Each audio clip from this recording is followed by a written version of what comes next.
What's up guys, SeanEDawgz here, and I'm sure you're going to have 3 questions right off the bat. Number 1, why did I just cut 2 seconds into the video? Didn't feel like showing my address, don't feel like getting raped at this moment in time. Number 2, why am I doing an unboxing in the bathroom? Well, besides the fact that I'm a pedophile, there's also very good lighting in my bathroom. Number 3, why is this not live and on a phone that's a piece of garbage turned the wrong way?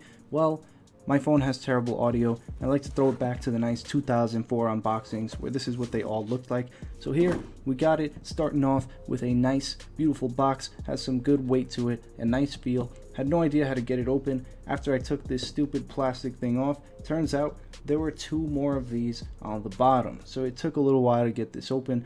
I'll just fast forward through it. Now if you have an observant eye, you'll notice that I am also only wearing boxers, so keep that one in your spank bank. Pants are overrated. So the first thing that is revealed when you open the box is the instructions. Who needs those? Not us. You won't be reading any of these. I use my toilet as a thing to put things down on. It is my desk. So I put that shit down on the toilet, and then we move on to the actual controller. Before you get to the controller though, there's actually one more item that I dropped in the sink. That is the cord, the actual cord that you plug in from the controller to your Xbox. If anything happens to this, the port, you are completely screwed. That's why I had to buy this controller again in the first place.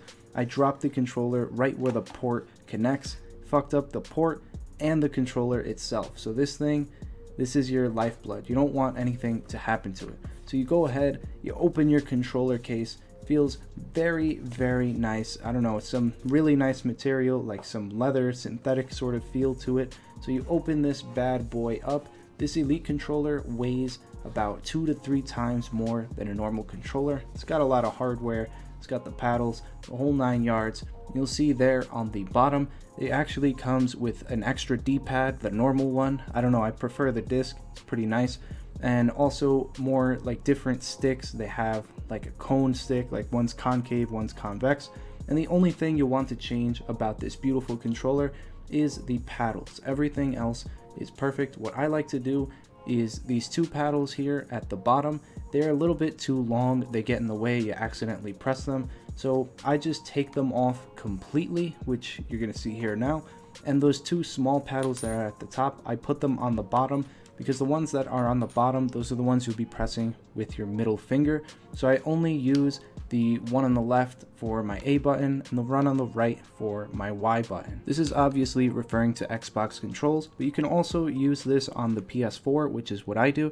You also will need a Cronus or a Cronus Max, however, and that costs an additional $50, so keep that in mind. Now we will move on to setting up the actual controller. Yes, that is Black Sky in Infinite Warfare. I was the world's first. But what you want to do, once you plug it into the back of your Xbox and the controller, you want to open up your home because your Xbox will have downloaded an app for you. You want to go into My Games and Apps on the top right of your homepage, and you will see it right there in your apps, Xbox accessories. It will be towards the bottom because it starts with an X.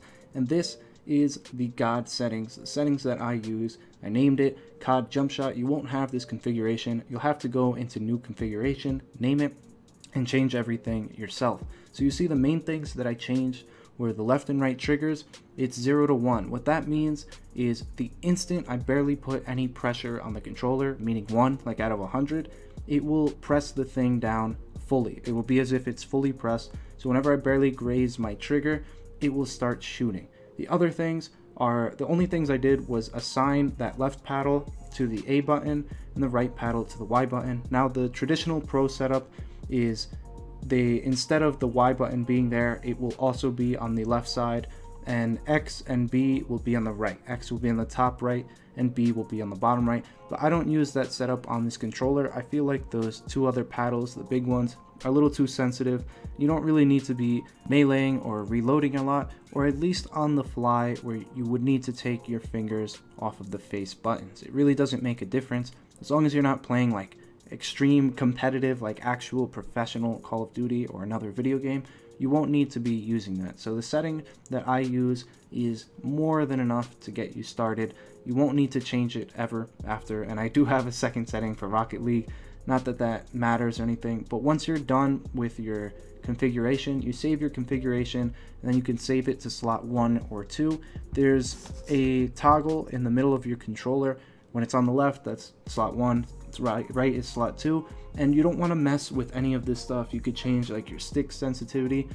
It could be better like in a very specific scenario, but honestly, if you've been playing Call of Duty for a long time with regular controllers, you don't want to change the sensitivity of your sticks or any of the other things that this controller has to offer. All it's going to do is throw off your shot and make you worse, and you're going to have to adjust to something you've never done before.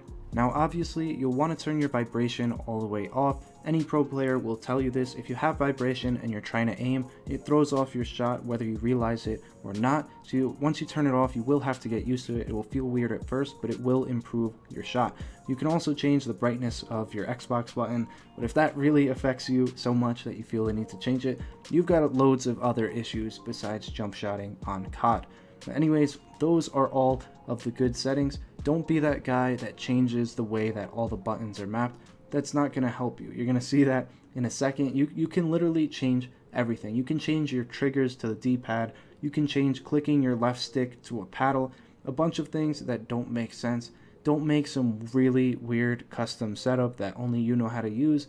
It's just the buttons, the way they are laid out, they're there for a reason. This setting that I have, it's optimal, and you should be good to go using it. Just takes a little getting used to like any other controller, but you will eventually get the hang of it.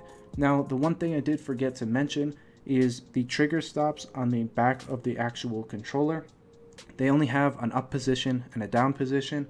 When they are in the down position, that means the trigger stops are on. If you go to press down your trigger, it won't press all the way, and this is so you can do like follow-up shots a lot quicker. You won't have to wait, you know, like to press your actual finger all the way down and all the way back up. It's less of a time. It improves reaction speed. And the last thing that I did not mention, don't go out and buy this controller if you're not already a good player. I'm not sponsored by this. You can't get sponsored by like Xbox, or at least I don't think you can.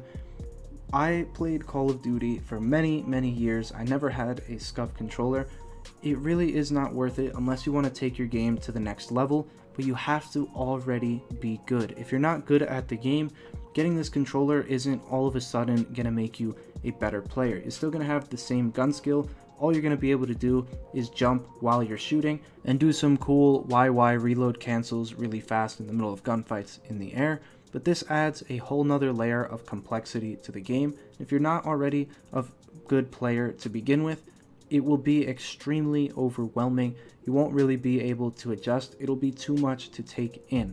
Again, I played for 8 years before I got this thing, and it did elevate my game. But if I didn't have, I'd say like 2 to 3 years before that of just straight experience with a regular controller, I wouldn't have already had the gun skill and knowledge about the game to utilize this thing to its full potential. This thing has a very hefty price tag. It is currently $135, so you really got to look into it. Again, please don't get it if you're not already a good player. If you watch my gameplays and you're like, oh my god, I wish I could do that, this is not going to do it for you. You need to improve your gun skill and your knowledge of the game. This is just an accessory at the very end that will take you to that next step once you're ready. Now, if you want to hook this up to your PS4, there is a very lengthy process. If you do have a Cronus or a Cronus Max, you'll have to plug that in to your computer. You're gonna have to download a program.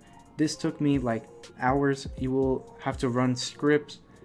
You go on this program, you follow like a 20-page instruction manual. It's not fun at all. And you go and find the pack for the Elite controller, and you basically have to download it onto your Cronus Max. And once you do that, you plug it back into your PS4, and then you also need a USB hub that has 4 ports. And for some reason, you have to connect your PS4 controller as well, so the PS4 registers that there's actually a legit controller there. And then you have to go and plug in your Elite controller into the first port. It's a very lengthy process. I won't get into that here. That is going to wrap it up for this video. If you did enjoy the video or found it helpful, be sure to drop a like, comment down below with any thoughts or questions you may have, and as always, subscribe to the channel if you are new for some more great videos. I will see you in the next one. Peace.